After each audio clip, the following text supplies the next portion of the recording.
नमस्कार, मैं सुधीर चौधरी। तो दोस्तों, अभी के टाइम में दो देशों की बौखलाहट देखने लायक है, जिसमें पहला तो है अमेरिका और दूसरा है पाकिस्तान। जी हाँ, पाकिस्तान तो भारत को देखकर बौखलाए, ये तो ठीक था, लेकिन अमेरिका बौखला रहा है, ये समझ नहीं आता। ऐसा इसलिए क्योंकि इन दोनों को सबक सिखाने के लिए तालिबान का एक ऐसा शख्स भारत आ चुका है जिसे सपने में भी अमेरिका नहीं चाहता था कि वह भारत आए। और पाकिस्तान को तो पहले ही मालूम था कि अगर ऐसा होता है तो उनकी ऐसी की तैसी होने वाली है। लेकिन अंत में क्या हुआ कि ना तो अमेरिका का प्रतिबंध काम आया और ना ही पाकिस्तान की साजिशें, बल्कि वह शख्स इस समय भारत आ ही चुका है। हम बात कर रहे हैं अफगानी एम्बेसडर आमिर खान मुत्तकी की, जो कि फिलहाल में तालिबान के विदेश मंत्री हैं और 9 अक्टूबर से ही भारत में आए हुए हैं। लेकिन पहली बात तो ये भारत में आए हैं, इस खबर में ही अमेरिका और पाकिस्तान में सनसनी मचा दिया था। लेकिन अब और भी ज़्यादा सनसनी मच गई जब भारत में आकर तालिबान ने पाकिस्तान को धमकी दे दिया है। और उसके साथ साथ ये खबर आ रही है कि भारत तालिबान के साथ एक टेक्निकल मिशन पर आगे बढ़ चुका है। तो आइए पूरी अपडेट को समझते हैं इस वीडियो में। लेकिन उससे पहले, अगर आप चाहते हैं कि भारत की आवाज़ पूरी दुनिया तक पहुँचे और हमारा देश हर क्षेत्र में आत्मनिर्भर बने, तो इस वीडियो को लाइक करें और सब्सक्राइब बटन दबाकर इस चैनल को सब्सक्राइब करें। दोस्तों, ये कोई साधारण घटना नहीं है, बल्कि यह इतिहास बदलने वाला पल है। दरअसल पिछले दिनों 9 अक्टूबर को जब तालिबान के विदेश मंत्री भारत पहुंचे तो पूरी दुनिया की नज़रें इस यात्रा पर टिक गईं, क्योंकि ये कोई मामूली दौरा नहीं था, बल्कि दक्षिण एशिया की पूरी राजनीति को जड़ से झकझोर देने वाला कदम साबित हो रहा है। अफगानिस्तान की सत्ता पर दोबारा काबिज होने के बाद तालिबान के किसी बड़े नेता का यह पहला भारत दौरा है और इस दौरे ने कूटनीति के कई बंद दरवाजों को खोलने का संकेत दे दिया है। सोचिए दोस्तों, वही तालिबान जिसे अमेरिका दुश्मन मानता है, वही तालिबान जिसे पाकिस्तान अपनी जागीर समझता था, आज भारत की धरती पर खड़ा है और भारत के साथ हाथ मिला रहा है। भारत ने तालिबान प्रतिनिधिमंडल के साथ बैठकर वह काम किया है जो अब तक किसी ने करने की हिम्मत नहीं दिखाई, क्योंकि भारत जानता है कि अफगानिस्तान एशिया के दिल में है और वहां की स्थिरता ही भारत की सुरक्षा का पहला मजबूत किला है। यही वजह है कि भारत ने इस यात्रा के साथ ही अपने अफगानिस्तान की राजधानी काबुल में मिशन को फिर से दूतावास स्तर पर अपग्रेड करने का बड़ा ऐलान कर दिया। और हाल ही में आई रिपोर्ट्स में बताया जा रहा है कि भारत इस अपग्रेडेशन को टेक्निकल मिशन की तरह लेकर चल रहा है। और इस बात का खुलासा खुद जयशंकर जी ने किया है, जो साफ इशारा करता है कि नई दिल्ली अब सीधे तालिबान से बातचीत के लिए तैयार है और दोनों देश एक नए रिश्ते की शुरुआत कर रहे हैं। और आप अपनी स्क्रीन पर भारत के विदेश मंत्री एस जयशंकर जी को तालिबान के विदेश मंत्री आमिर खान मुत्तकी से हाथ मिलाते हुए देख सकते हैं, जो कि पिछले दिन की ही प्रक्रिया है। और यह तस्वीर अपने आप में बहुत कुछ कह देती है। और जो सबसे कमाल की और चौंकाने वाली बात देखने को मिली वह यह है कि तालिबान ने भी इस यात्रा में ऐसा बयान दिया जिसने पाकिस्तान की धड़कनें तेज कर दी, उनके होश उड़ा दिए। उन्होंने साफ साफ शब्दों में कहा कि अफगानिस्तान की ज़मीन भारत या किसी और देश के खिलाफ आतंकवाद के लिए इस्तेमाल नहीं होगी। यानी तालिबान अब खुद को एक जिम्मेदार शक्ति के रूप में दुनिया के सामने दिखाना चाहता है। और यह संदेश पाकिस्तान के लिए किसी भयंकर झटके से कम नहीं है, क्योंकि पाकिस्तान हमेशा से अफगान धरती को अपने गंदे हित में इस्तेमाल करता आया है, वहां से आतंकवादी भेजता रहा है।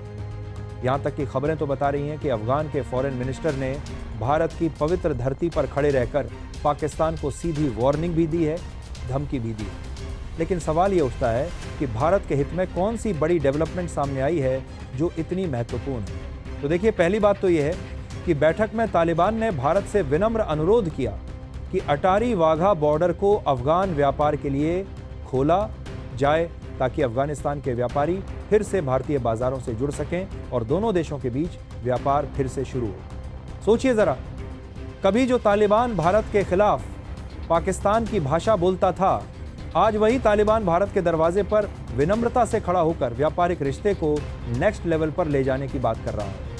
ये बदलाव अपने आप में कितना बड़ा है। भारत ने भी बहुत समझदारी से साफ कर दिया कि हम तालिबान सरकार को औपचारिक मान्यता भले अभी न दें, लेकिन मानवीय और आर्थिक सहयोग के सभी रास्ते खुले रखेंगे, क्योंकि अफगान जनता हमारे दोस्त हैं। इसके अलावा भारत ने अफगानिस्तान में शिक्षा, स्वास्थ्य, बुनियादी ढांचा और माइनिंग जैसे महत्वपूर्ण क्षेत्रों में इन्वेस्टमेंट बढ़ाने की बात कही है, क्योंकि भारत अच्छी तरह जानता है कि मदद के जरिए ही भरोसा बनाया जाता है और भरोसे के जरिए ही स्थिरता और शांति आती है। चाबहार बंदरगाह और मध्य एशियाई संपर्क गलियारे पर भी गंभीर बातचीत हुई, जिससे भारत अफगानिस्तान को पाकिस्तान के रास्ते पर निर्भर रहने से बचा सके। इस कदम का गहरा मतलब है कि भारत अब सीधे अफगानिस्तान तक पहुंचने की मजबूत योजना पर काम कर रहा है, ताकि पाकिस्तान की भौगोलिक ब्लॉकेज को तोड़ा जा सके। अफगान व्यापारियों ने भी इस यात्रा के बाद उम्मीद जताई है कि मेडिकल वीजा और व्यापारिक परमिट फिर से खुलेंगे और भारतीय दवाइयों व वस्तुओं की सप्लाई अफगानिस्तान में तेजी से चालू होगी। ये वही पुराना रिश्ता है जो कभी दोनों देशों के बीच सांस्कृतिक और आर्थिक सेतु के रूप में मजबूती से मौजूद था। लेकिन इस बार भारत सबसे पहले अपनी रणनीति और शानदार कूटनीति का इस्तेमाल करते हुए तालिबान को अपने साथ लेकर खड़ा है और तालिबान को पाकिस्तान के गंदे प्रभाव में नहीं जाने दिया। ऐसे में अब जरा सोचिए, इस पूरी प्रक्रिया में सबसे ज्यादा परेशान और बौखलाया हुआ कौन है? तो पहला नाम तो पाकिस्तान का ही आता है, क्योंकि तालिबान को उसने अपने कब्जे में अपनी जागीर समझ रखा था। पर अब तालिबान की यह भारत झुकाव वाली नीति पाकिस्तान के लिए भयंकर सिरदर्द बन चुकी है। पाकिस्तान के सुरक्षा गलियारों में यह डर खुलकर चर्चा में है कि अगर भारत अफगानिस्तान में अपनी जड़ें गहरी जमा लेता है तो पाकिस्तान का रणनीतिक महत्व पूरी तरह खत्म हो जाएगा। और पाकिस्तान किस तरीके से बौखलाया हुआ है, इसका अंदाज़ा आप इसी बात से लगा सकते हैं कि जब हाल ही में जिस दिन तालिबान के विदेश मंत्री भारत आए, उसी दिन अफगानिस्तान की धरती पर एक बड़ा और ख़तरनाक विस्फोट हुआ और खबरें साफ बता रही हैं कि यह घिनौना काम किसी और ने नहीं बल्कि खुद पाकिस्तान ने बौखलाहट में आकर किया, और इसका सीधा आरोप पाकिस्तान पर लगाया गया है, जो कि भारत से संपर्क बढ़ाने की कोशिश के दौरान हुआ। वहीं अमेरिका भी इस पूरे घटनाक्रम को गहरी चिंता और बेचैनी से देख रहा है, क्योंकि अमेरिका बिल्कुल नहीं चाहता कि अफगानिस्तान में भारत या किसी और एशियाई शक्ति का प्रभाव बढ़े। लेकिन तालिबान का भारत के प्रति सकारात्मक रुख ये साफ दिखा रहा है कि अफगानिस्तान अब पश्चिमी दबाव और धमकियों से बाहर निकलकर अपने रास्ते खुद चुनना चाहता है। भारत तालिबान के साथ जुड़कर एक बहुत सोची समझी और दूरदर्शी रणनीति पर काम कर रहा है।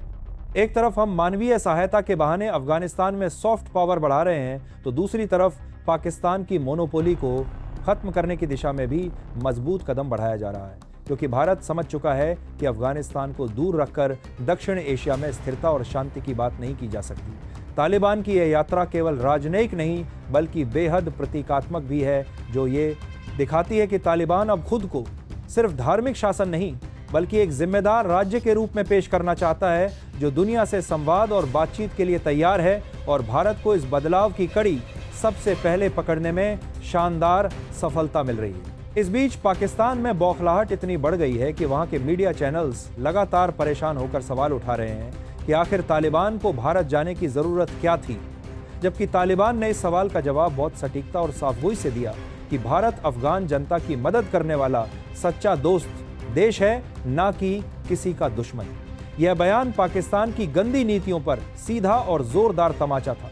अमेरिका के लिए यह यात्रा इसलिए भी बड़ा झटका है क्योंकि उसे गहरा डर है कि भारत और तालिबान के नज़दीकी संबंध अफगानिस्तान में उसकी भविष्य की किसी भी रणनीति को कमज़ोर कर सकते हैं। यही वजह है कि अमेरिकी थिंक टैंक्स अब खुलेआम और बेबाकी से कह रहे हैं कि दक्षिण एशिया की नई धुरी भारत और तालिबान के बीच बनती साफ दिख रही है।